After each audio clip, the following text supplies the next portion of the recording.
नगरी में उस विप्र देवता के यहाँ एक तेजस्वी ओजस्वी बिल्कुल भगवान शिव कैसे हैं ब्राह्मण देवता के बालक हुए। अब ज्यों-ज्यों बालक बड़ा होता जावे ब्राह्मण की चिंता बढ़ती जावे।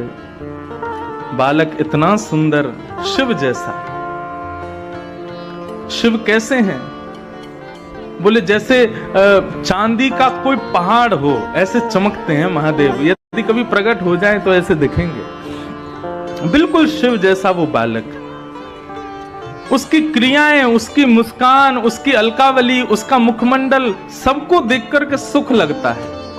पिता नित्य चिंता करते हैं कि ऐसे बालक का क्या फायदा, 5 साल बाद तो चले जाना है। नित्य उसको गंगा स्नान कराते, नित्य विश्वनाथ का दर्शन कराते, नित्य काशी के संतों को प्रणाम करवाते, काशी के विद्वानों के सन्मुख ले जाकर के बैठ। उस बालक की ऐसी स्थिति हो गई वो सबको प्रणाम करता था। एक बार जब उसकी आयु 4 वर्ष की हो गई, 1 साल की आयु रह गई, तो उस बालक को लेकर के उसके बोले महाराज महादेव ने मुझे ये दिया है लेकिन इसकी आयु केवल 5 साल की है और ये 4 साल का हो गया, मैं इसके बिना रह नहीं पाऊंगा। आप कैसे भी इसको जीवित रखो, इसकी आयु बढ़ाओ। आप संतों में ताकत है, आप चाहो तो महादेव को कह सकते हो मेरा भाव।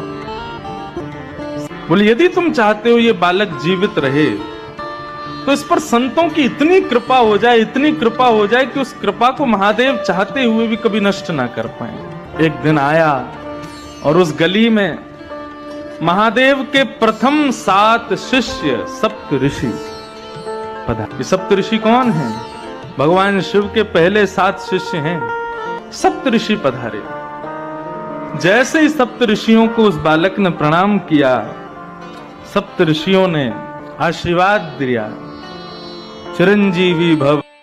सप्त ऋषि हैं, महादेव के शिष्य हैं। ब्रह्म वाक्यम जनार्दनम, ब्राह्मण की वाणी जनार्दन की वाणी होती है।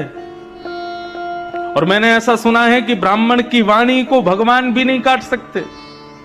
अब मेरे बालक की जिम्मेवारी आपकी है। 5 साल का ये हो जाए, इसका यदि बाल बाका हुआ तो पूरे नगर में ढिंढोरा पीटूंगा कि ब्राह्मणों की ऋषियों की बात मत मानना, ये झूठ बोलते हैं।